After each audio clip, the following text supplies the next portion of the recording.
Hello guys, कसे आहात तुम्ही? तर दुपारचे नुकताच 12 वाजले होते आणि बापरे एवढं कडकडीत ऊन पडलेलं होतं, बघू शकता तुम्ही. त्यानंतर मी घरातली कामं आवरली, मस्तपैकी अंघोळ केली.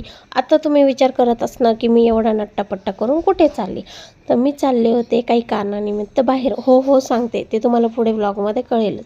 तर इथं मॅडमने मस्त नवीन ड्रेस घातला आणि एवढं भारी मकडायचं काम चालू होतं, ते तर तुम्ही बघूच शकताय. तर तिला असं वाटतं मी फोटो काढत आहे, पण मग नाही, मी तिचा व्हिडिओ घेत होते आणि तेवढं मकडत होते. त्याच्यानंतर डुग्गू पण मस्त रेडी झाला होता. त्यानंतर मी पण फायनली पूर्ण रेडी झाले होते. हो सांगते, मी कुठे चालले. आज आम्ही चाललो होतो आमच्या नवीन घराच्या खरेदीसाठी. वाव, इतकी खुश आहे मी की मी सांगूच शकत नाही शब्दात. आणि त्यात निमित्त आज होता आपल्या स्वामींचा प्रकट दिन. एवढा शुभ आणि एवढा छान दिवस होता आज. आणि त्यामुळे आम्ही तिकडे जाऊन बघतो का एवढी गर्दी होती तिथे. त्यामुळे थोड्या वेळ वेटिंग. आणि हो, आलं तर क्षण ज्यावेळेस आम्ही सह्या करत होतो, फिलिंग एवढी भारी होती ना, मी शब्दात सांगूच नाही शकत तुम्हाला.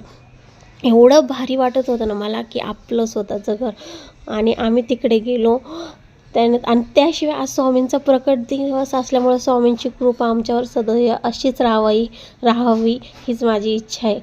श्री स्वामी समर्थ सर्वांना. त्यानंतर घरी आले आणि मस्तपैकी स्वतःला थोडंसं दाखवलं की मी किती हॅप्पी आहे. त्यानंतर घरी आले, माऊला झोपी लावलं. त्यानंतर मी जेवण केलं आणि त्यानंतर मी गेले आईस्क्रीम केला. तर असा होता आजचा माझा दिवस. भेटूया नेक्स्ट ब्लॉगमध्ये. चला बाय.